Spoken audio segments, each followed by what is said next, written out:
नमस्कार दोस्तों, मैं प्राध्यापक अविनाश पाटिल, न्यू कॉलेज कोल्हापुर। आज के लेक्चर में हम लोग शिवाजी विश्वविद्यालय बीए भाग 1 का जो वैकल्पिक हिंदी का पहले सत्र का प्रश्न पत्र है, उसमें से स्त्री मुक्ति की मशाल हो नाम की कविता को लेकर के बात करने वाले हैं। इस कविता को लिखा है रजनी तिलक जी ने। 27 मई 1958 में पुरानी दिल्ली में एक गरीब परिवार में जन्मी रजनी तिलक जी, जो कि मात्र 12वीं तक शिक्षा प्राप्त कर चुकी थी, उन्होंने हिंदी साहित्य में अपना एक अलग वजूद, अलग अस्तित्व निर्माण किया है। वे आधुनिक काल की सशक्त दलित महिला लेखिका के रूप में प्रख्यात है और इस स्थिति में भी उन्होंने अपनी रचनाओं के माध्यम से सावित्रीबाई फुले जी के कार्य को हिंदी साहित्य जगत में संसार के सामने लाने का एक महत्वपूर्ण काम किया है और उनका समस्त साहित्य मानवाधिकार और दलित और ख़ास करके दलित महिलाओं के जीवन को उजागर करने का एक प्रधान माध्यम है। और इस स्थिति में प्रस्तुत कविता सावित्रीबाई फुले जी के जीवन को, उनके कार्य को दुनिया के सामने लाने का एक महत्वपूर्ण प्रयास करती है। और इस स्थिति में ये जो रचना है स्त्री मुक्ति की मशाल हो नाम की, इसको जानने से पहले हम संक्षेप में रजनी तिलक जी के व्यक्तित्व और उनकी साहित्यिक रचनाओं से परिचित होने का प्रयास करेंगे। इस स्थिति में हम देख रहे हैं कि रजनी तिलक जी जो है, उनका जन्म अभी हमने आपसे जैसे कहा कि पुरानी दिल्ली में हुआ और वह हुआ है 27 मई 1958 में। इनके पिता का नाम दुलारे लाल भारती था। 12वीं तक उन्होंने शिक्षा प्राप्त की और भारत सरकार के अर्थ मंत्रालय में कुल मिलाकर 27 वर्ष तक नौकरी की। अवकाश प्राप्त होने के बाद वे नारी मुक्ति आंदोलन की एक सक्रिय कार्यकर्ता और हिंदी साहित्य लेखन में वे जुड़ी रही है। और आज हम देखते हैं कि जो नारियों की समस्या है वह पुराने ज़माने से कुछ हद तक हल हुई है, लेकिन समाप्त नहीं हुई है। और इस दृष्टि से रजनी तिलक जैसी महिलाओं के कार्य को हम सराहना दे सकते हैं। दलित महिला और मानवाधिकार के लिए आरक्षण की मांग इन्होंने की। इसके साथ वे टास्क फोर्स और नेशनल फेडरेशन ऑफ दलित महिला की एक सक्रिय सदस्य के रूप में भी कार्य कर चुकी है। Centre for alternative Dalit media की वे अध्यक्षा रही है। जानी मानी दलित लेखिका और सामाजिक कार्यकर्ता होने वाली रजनी तिलक जी का देहांत 30 मार्च 2018 को हुआ। इनकी साहित्यिक रचनाओं से अगर हम परिचित होने का प्रयास करें तो इनके कविता संग्रह है पदचाप, हवासी बेचैनी युवतियाँ। इनके कहानी संग्रहों में बेस्ट ऑफ करवा चौथ और इनकी जो आत्मकथा है वह अपनी जमी अपनी आसमां, इस रूप में इन्होंने अपने व्यक्तिगत जीवन को उजागर करने का प्रयास किया है। रजनी तिलक जी ने विभिन्न विधाओं में लेखन किया है। हिंदी साहित्य की जो अन्य विधाएं हैं, जिसमें कहानी है, उपन्यास है, खंड काव्य है, महाकाव्य है, रेखाचित्र है, संस्मरण है, अनुवाद है, निबंध है, जीवनी है, कविता है, इनमें से चंद विधाओं में रजनी तिलक जी अपना योगदान दे चुकी है। हिंदी साहित्य जगत में वे सावित्रीबाई फुले जी की महत्ता को, उनकी महानता को हिंदी साहित्य में प्रकाश में लाने का एक महत्वपूर्ण काम रजनी तिलक जी ने किया है। ये जो प्रस्तुत कविता है स्त्री मुक्ति की मशाल हो, यह उनके पदचाप नाम के काव्य संग्रह से ली गई है। हालांकि पदचाप रजनी तिलक जी का पहला काव्य संग्रह है, लेकिन इसके बावजूद उसमें साहित्यिक परिपक्वता सराहनीय है, देखने योग्य है। और ये जो पदचाप नाम का काव्य संग्रह है, पदचाप माने पैरों के निशान, इस रूप में इन्होंने दलित और नारी जीवन की जो उत्पीड़न है उसको और दलित चेतना को, नारी जीवन की चेतना को इस काव्य संग्रह में प्रभावी तरीके से संकलित किया है। स्त्री मुक्ति की मशाल हो यह कविता इसमें विद्रोहात्मक स्वर दिखाई देता है। यह सावित्रीबाई फुले जी के साहस और उनके कार्य को यहाँ अभिव्यक्त करती है। अनेक कष्टों, संकटों, मुसीबतों और इसके साथ ही अपमान को बर्दाश्त करते हुए सावित्रीबाई फुले जी ने स्त्री शिक्षा में जो कार्य किया है उसको इस कविता में लेखिका ने हमारे सामने रखा है।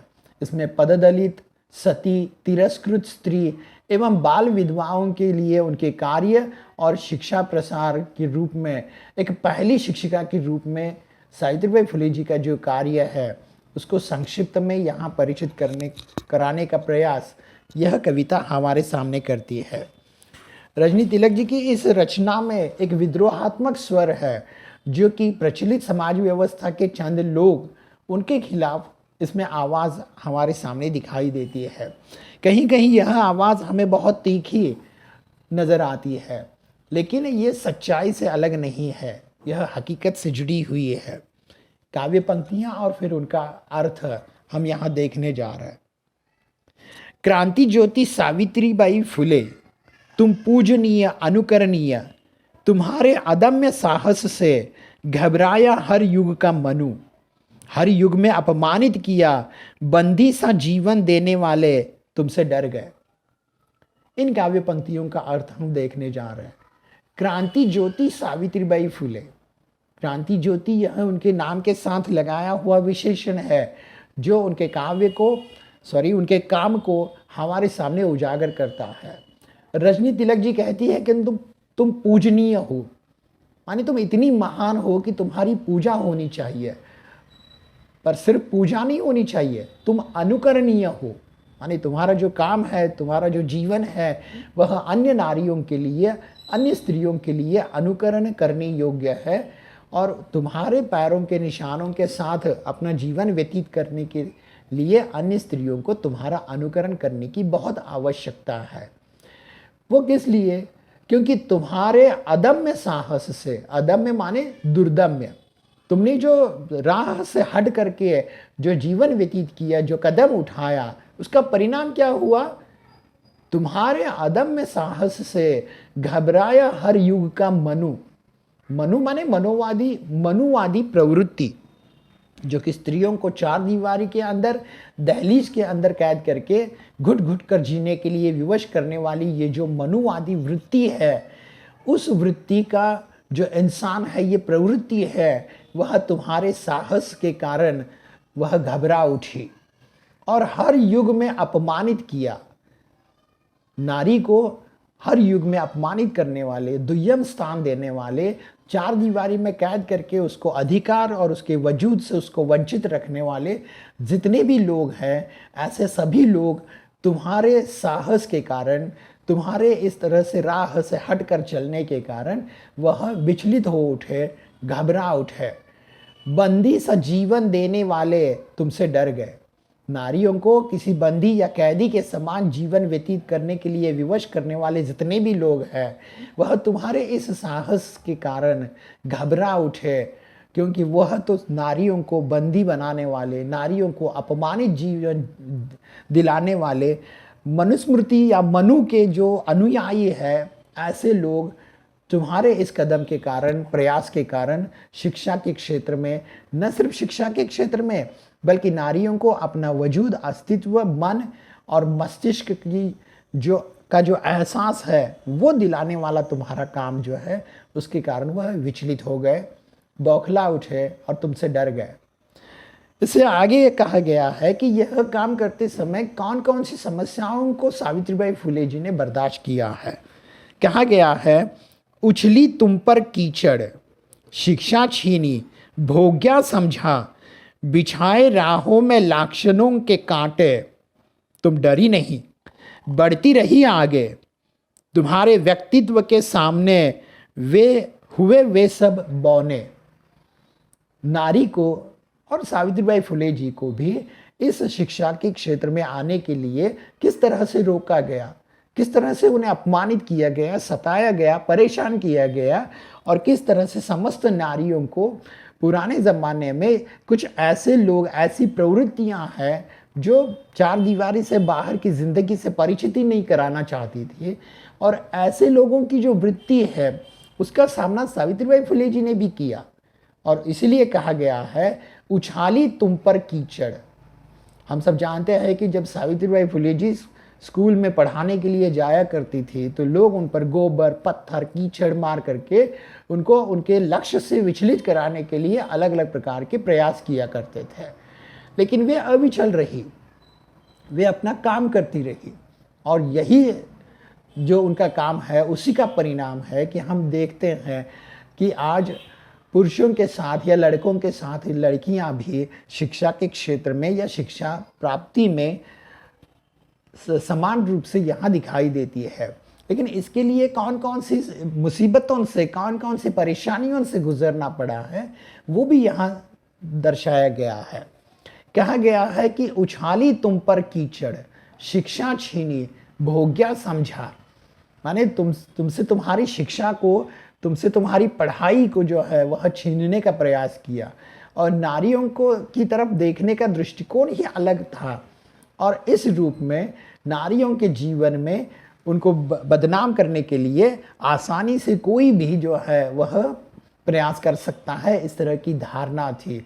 और उनकी उन्नति और प्रगति और शिक्षा के रास्ते में कितने ही कांटे बिछाए गए, माने व्यवधान निर्माण किए गए, बाधाएं डाली गई। लेकिन इसके बावजूद भी सावित्रीबाई फुले जी से रजनी तिलक जी कहती है, तुम डरी नहीं, तुम बढ़ती रही आगे, और तुम्हारा व्यक्तित्व तुम्हारे काम के कारण इतना ऊंचा हो गया कि ऐसे जो दुष्ट लोग हैं वे तुम्हारे सामने बौने हो गए। बौने माने छोटे कद के हो गए, उनका व्यक्तित्व छोटा ही रह गया, और तुम इन सब से ऊपर उठ गई, तुम इन सब से जो है वह महान हो गई।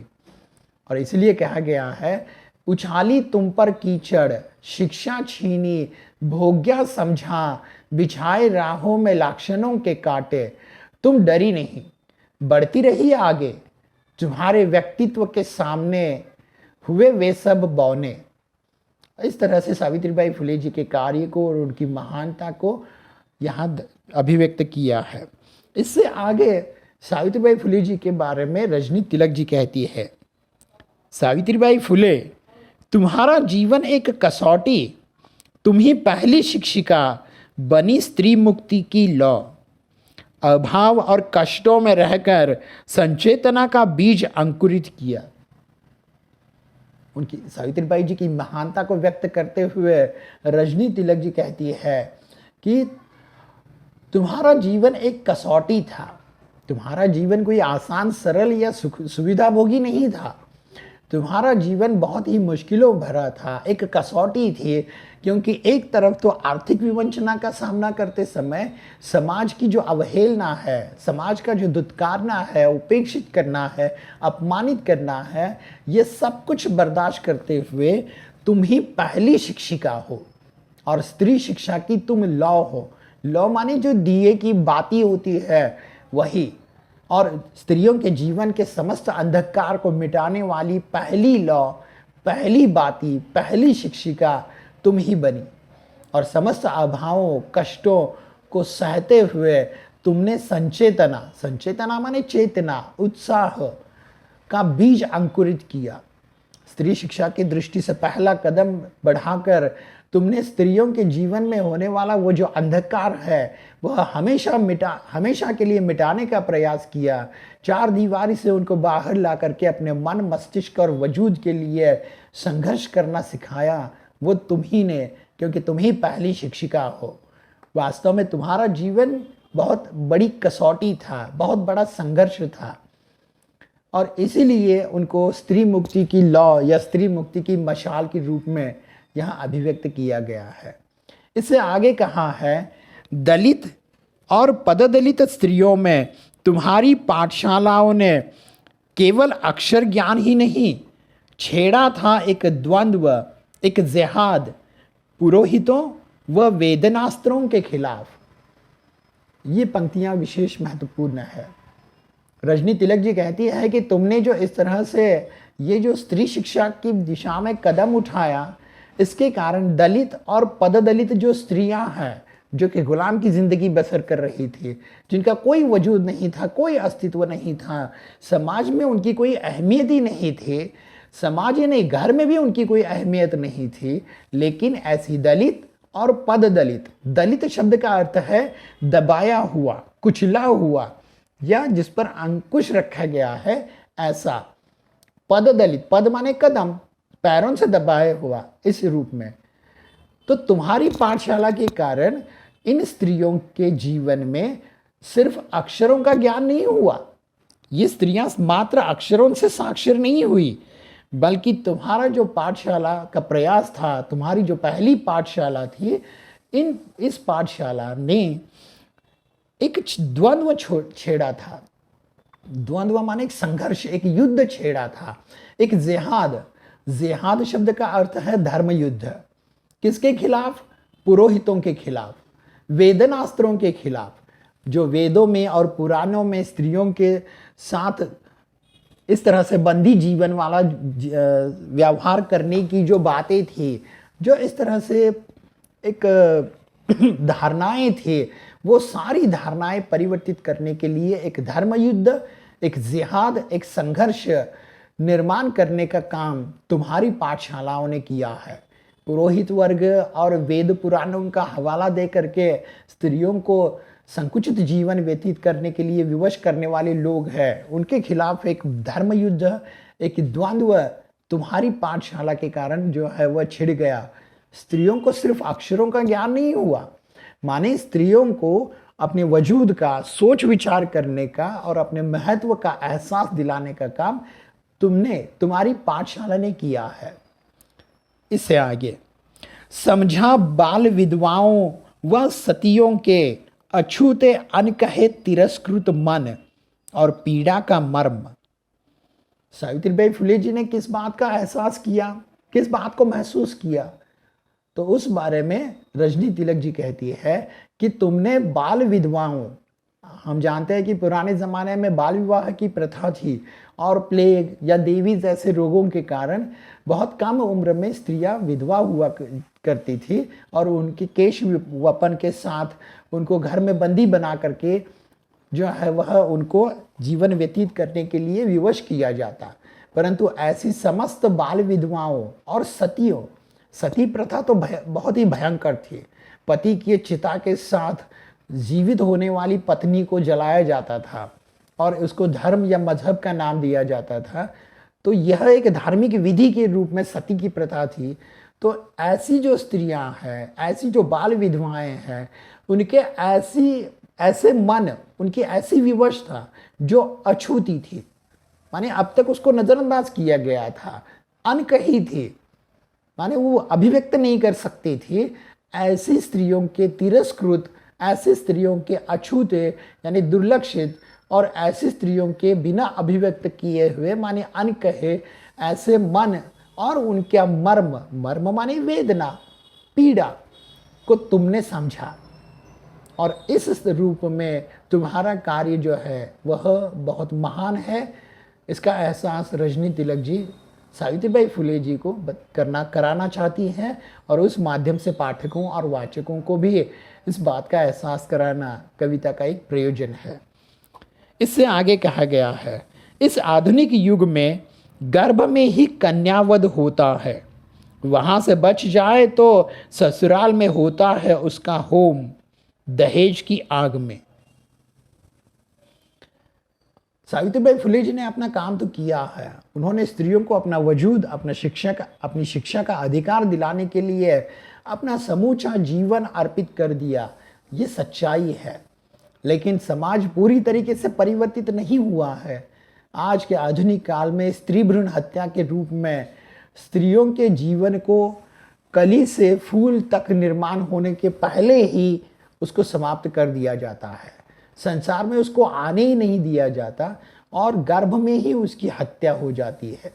यदि वह वहाँ से बच जाए तो फिर ससुराल में दहेज के लिए उसको आग में जलाया जाता है। ऐसे भी कई उदाहरण हैं और इसीलिए रजनी तिलक जी कहती है कि आज के इस आधुनिक काल में स्त्रियों का गर्भ में ही वध किया जाता है, कन्या वध किया जाता है, स्त्री भ्रूण हत्या की जाती है और उसके लिए जितने डॉक्टर जिम्मेदार है उतने ही माता पिता और कुछ हद तक जो है वह अन्य स्त्रियां भी जिम्मेदार है, जो कि घर के एक सदस्य के रूप में हुआ करती है।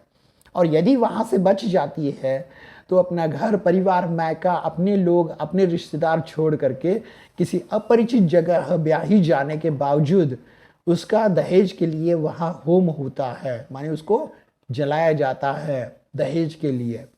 ये वर्तमान काल में स्त्री की त्रासदी है, पीड़ा है, उसको भी उन्होंने अभिव्यक्त किया है। माने रजनी तिलक जी एक तरफ तो सावित्रीबाई फुले जी के कार्य की महानता को व्यक्त करती है, दूसरी तरफ वर्तमान स्त्री की समस्याओं को भी उतने ही ताकत से वह उन्होंने हमारे सामने रखा है।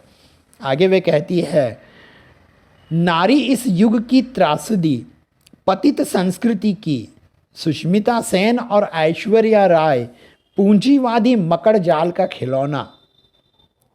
ये पंक्तियां विशेष महत्वपूर्ण है। आज के दौर में जो नारी है उस नारी को भी उतना सम्मान नहीं मिला है जिसके लिए सावित्रीबाई फुले जी ने प्रयास किए हैं। आज के दौर में भी उनको एक प्रदर्शन की वस्तु के रूप में हम अपने इर्द गिर्द प्रदर्शित करते हुए बहुत सी बातों को देखते हैं। और ऐसी स्थिति में हमने ये जानने का प्रयास किया है इन पंक्तियों के माध्यम से कि नारी इस युग की त्रासदी है। त्रासदी माने शोकांतिका, त्रासदी है। और उसको इस वर्तमान संस्कृति में दो उदाहरणों के माध्यम से हमारे सामने रखा है, सुष्मिता सेन और ऐश्वर्या राय। क्या है तो उनके मत विचारों के कारण उनको पहचाना नहीं जाता, बल्कि मात्र एक प्रदर्शन की वस्तु के रूप में, सुंदरता के रूप में स्त्रियों का प्रदर्शन हम देखते हैं, जिनके ये दो उदाहरण हैं। आज हम देखते हैं कि किसी भी छोटे बड़े विज्ञापन में स्त्रियों का प्रयोग किया जाता है, या फिर कि टीवी सीरियल्स में, या फिर कि हम फिल्मों में या अन्य जगहों पर हम देखते हैं कि एक प्रदर्शन की वस्तु के रूप में ही नारियों का जो है वह रूप दिखता है। उनकी बुद्धि, उनका मन, उनके विचार, इनको जितना महत्व दिया जाना चाहिए उतना नहीं दिया जाता। और यह आज के युग की भी नारी जीवन की त्रासदी है। इस पतित माने पापी संस्कृति के एक मकड़ जाल का खिलौना है नारी। अमीर लोग एक खिलौने के रूप में ही नारी जीवन को प्रस्तुत करते हुए दिखाई देते हैं। इससे आगे कहा है, सावित्रीबाई फुले तुम इतिहास से हटा दी गई थी, मनुवादियों की घोर आलोचक। तुम थी पहली पददलित स्त्री जिसने ऊंची आवाज में ब्राह्मणी समाज को दुत्कारा था, क्षुद्राति क्षुद्रों एवं स्त्री जाति के मन स्वाभिमान को जगाया था। सावित्रीबाई फुले जी को संबोधित करते हुए रजनी तिलक जी कहती है कि तुम्हें तो इतिहास से हटा दिया गया था। माने कुछ लोगों ने जानबूझकर अगली पीढ़ी तक तुम्हारा कार्य, तुम्हारी महानता न पहुंचे, इसलिए तुम्हें वंचित किया गया। कुछ लोगों ने जानबूझकर इस तरह से प्रयास किए गए हैं। लेकिन तुम तो मनुवादी माने पुराने विचार, पुरानी या रूढ़ियाँ या दकियानुसी विचारों के लोग हैं, उनकी घोर अवहेलना करने वाली तुम थे। और ऐसी स्थिति में तुम्हें जानबूझकर इतिहास से हटाने का प्रयास किया गया। लेकिन हकीकत और सच्चाई ये है कि तुम ही पददलित स्त्रियों की सबसे पहली जो है वह उद्धारक थी। और ऐसी स्थिति में तुम्हारी ऊंची आवाज़ के कारण ही तुमने ब्राह्मण लोगों को ललकारा। और ऐसी स्थिति में क्षुद्र एवं स्त्री जाति के स्वाभिमान को, उनके मन को जगाने का काम तुमने किया था। और इस रूप में यह कविता विशेष महत्वपूर्ण है। मैं कविता को फिर से एक बार समुचित रूप में आपके सामने रख दूं। क्रांति ज्योति सावित्रीबाई फुले, तुम पूजनीय अनुकरणीय, तुम्हारे अदम्य साहस से घबराया हर युग का मनु, हर युग में अपमानित किया, बंदी सा जीवन देने वाले तुमसे डर गए। उछाली तुम पर कीचड़, शिक्षा छीनी भोग्या समझा, बिछाए राहों में लाक्षणों के कांटे। तुम डरी नहीं, बढ़ती रही आगे, तुम्हारे व्यक्तित्व के सामने हुए वे सब बौने। सावित्रीबाई फुले, तुम्हारा जीवन एक कसौटी, तुम ही पहली शिक्षिका बनी स्त्री मुक्ति की लौ। अभाव और कष्टों में रहकर संचेतना का बीज अंकुरित किया। दलित और पददलित स्त्रियों में तुम्हारी पाठशाला ने केवल अक्षर ज्ञान ही नहीं छेड़ा था, एक द्वंद्व, एक जिहाद पुरोहितों व वेदनास्त्रों के खिलाफ। समझा बाल विधवाओं व सतियों के अछूते अनकहे तिरस्कृत मन और पीड़ा का मर्म। आज इस आधुनिक युग में गर्भ में ही कन्यावध होता है, वहां से बच जाए तो ससुराल में होता है उसका होम, दहेज की आग में। नारी इस युग की त्रासदी, पतित संस्कृति की सुष्मिता सेन और ऐश्वर्या राय पूंजीवादी मकड़जाल का खिलौना। सावित्रीबाई फुले, तुम इतिहास से हटा दी गई थे, मनुवादियों की घोर आलोचक। तुम थी पहली पददलित स्त्री जिसने ऊंची आवाज में ब्राह्मणी समाज को दुत्कारा था, क्षुद्राति क्षुद्रों एवं स्त्री जाति के मन स्वाभिमान को जगाया था।